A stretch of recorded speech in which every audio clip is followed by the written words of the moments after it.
As an immigrant to this country, I would like to say a few words to my fellow Americans and to our friends around the world about the events of recent days. Now, I grew up in Austria. I'm very aware of Kristallnacht, or the Night of Broken Glass. It was a night of rampage against the Jews carried out in 1938 by the Nazi equivalent of the Proud Boys. Wednesday was the day of broken glass right here in the United States. The broken glass was in the windows of the United States Capitol. But the mob did not just shatter the windows of the Capitol, they shattered the ideals we took for granted. They did not just break down the doors of the building that housed American democracy, they trampled the very principles on which our country was founded. Now, I grew up in the ruins of a country that suffered the loss of its democracy. I was born in 1947, 2 years after the Second World War. Growing up, I was surrounded by broken men drinking away their guilt over their participation in the most evil regime in history. Not all of them were rabid anti-Semites or Nazis. Many just went along, step by step, down the road. They were the people next door.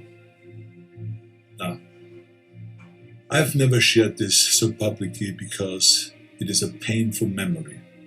But my father would come home drunk once or twice a week, and he would scream and hit us and scare my mother. I did not hold him totally responsible because our neighbor was doing the same thing to his family, and so was the next neighbor over. I heard it with my own ears and saw it with my own eyes. They were in physical pain from the shrapnel in their bodies and in emotional pain from what they saw or did.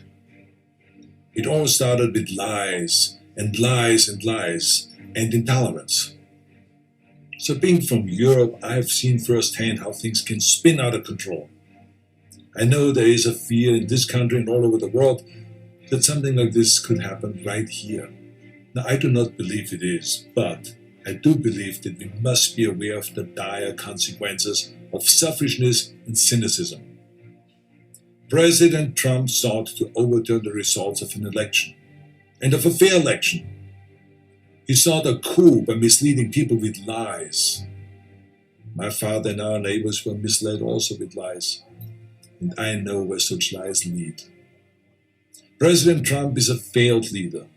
He will go down in history as the worst president ever. The good thing is that he soon will be as irrelevant as an old tweet.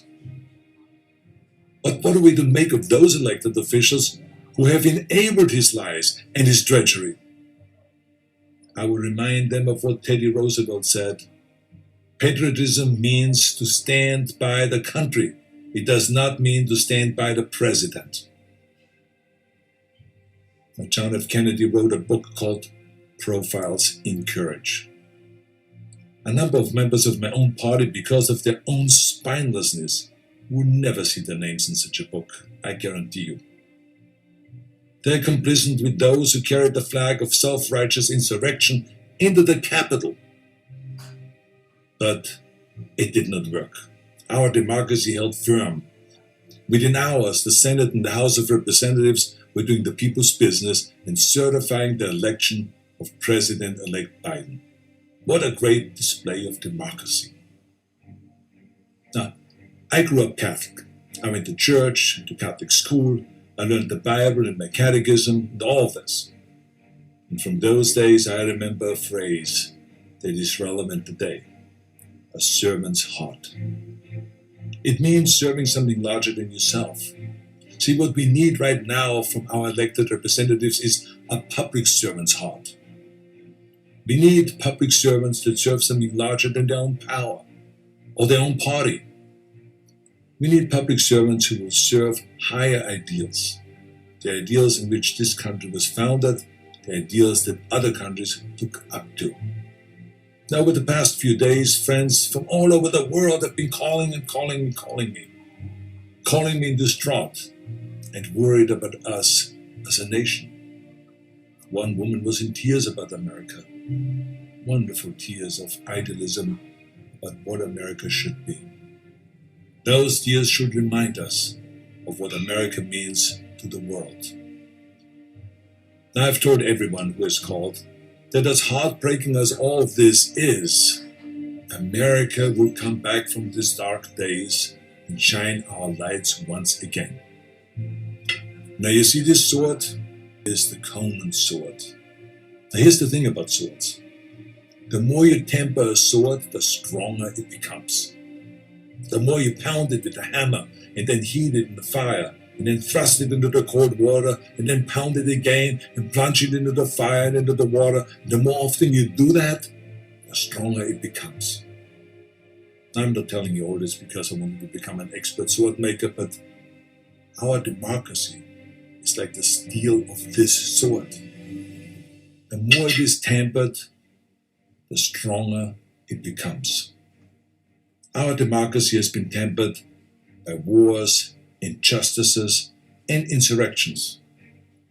I believe, as shaken as we are by the events of recent days, we will come out stronger because we now understand what can be lost.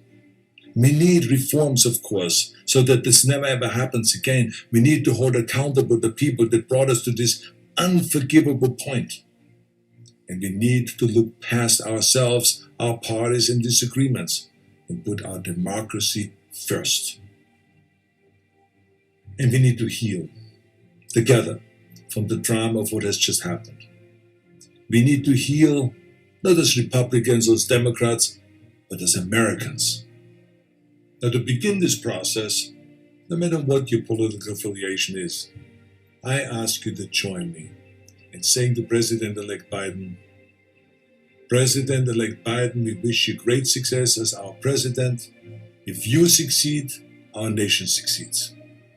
We support you with all our hearts as you seek to bring us together. And to those who think they can overturn the United States Constitution, know this: you will never win. President-elect Biden, we stand with you today, tomorrow, and forever in defense of our democracy from those who would threaten it. May God bless all of you, and may God bless America.